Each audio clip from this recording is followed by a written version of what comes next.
روز قیامت کی قسم کھاتا ہوں اور نفس لوامہ کی قسم کھاتا ہوں کہ سب لوگ اٹھا کر کھڑے کیے جائیں گے۔ کیا انسان یہ خیال کرتا ہے کہ ہم اس کی بکھری ہوئی ہڈیاں اکٹھی نہیں کریں گے؟ ضرور کریں گے، اور ہم اس بات پر قادر ہیں کہ اس کی پور پور درست کر دیں۔ مگر انسان چاہتا ہے کہ آئندہ بھی خود سری کرتا چلا جائے، پوچھتا ہے کہ قیامت کا دن کب ہوگا۔ سو جب آنکھیں چندھیا جائیں اور چاند گہنا جائے اور سورج اور چاند جمع کر دیے جائیں، اس دن انسان کہے گا کہ کہاں ہے بھاگنے کی جگہ؟ کہیں نہیں، کوئی جائے پناہ نہیں۔ اس روز تمہارے پروردگار ہی کے پاس تمہیں جا ٹھہرنا ہے۔ اس دن انسان کو جو عمل اس نے آگے بھیجے اور جو پیچھے چھوڑے ہوں گے سب بتا دیے جائیں گے۔ بلکہ انسان آپ اپنا گواہ ہے، اگرچہ عذر و معذرت کرتا رہے۔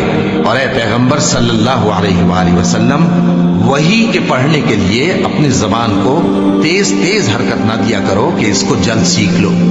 اس کا جمع کرنا اور پڑھانا ہمارے ذمے ہے۔ سو جب ہم اسے پڑھا کریں تو تم اس کو سنا کرو اور پھر اسی طرح پڑھا کرو۔ پھر اس کے معانی کا بیان بھی ہمارے ذمے ہے۔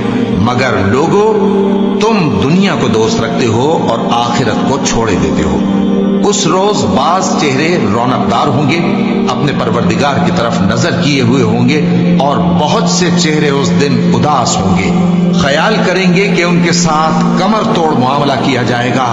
ہاں، جب جان گلے تک پہنچ جائے اور لوگ کہنے لگیں اس وقت کون جھاڑ پھونک کرنے والا ہے، اور اس جاں بلب نے سمجھا کہ اب جدائی کا وقت ہے اور پنڈلی سے پنڈلی لپٹ جائے، اس دن تجھ کو اپنے پروردگار کی طرف کھینچے چلے چلنا ہے۔ پھر ایسے مغرور نے نہ تو پیغمبر صلی اللہ علیہ وآلہ وسلم کو سچا جانا اور نہ نماز پڑھی، لیکن جھٹلایا اور منہ پھیر لیا، پھر اپنے گھر والوں کے پاس اکڑتا ہوا چل دیا۔ خرابی ہے تیری، خرابی پر خرابی ہے، پھر خرابی ہے تیری، خرابی پر خرابی ہے۔ کیا انسان یہ خیال کرتا ہے کہ اسے یوں ہی چھوڑ دیا جائے گا؟ کیا وہ منی کا جو ٹپکائی جاتی ہے قطرہ نہ تھا، پھر لوتھڑا ہوا، پھر اللہ نے اس کو بنایا، سو اس کے اعضاء کو درست کیا، پھر اس کی دو قسمیں بنائیں، مرد اور عورت۔ کیا اس کو اس بات پر قدرت نہیں کہ مردوں کو زندہ کر دے؟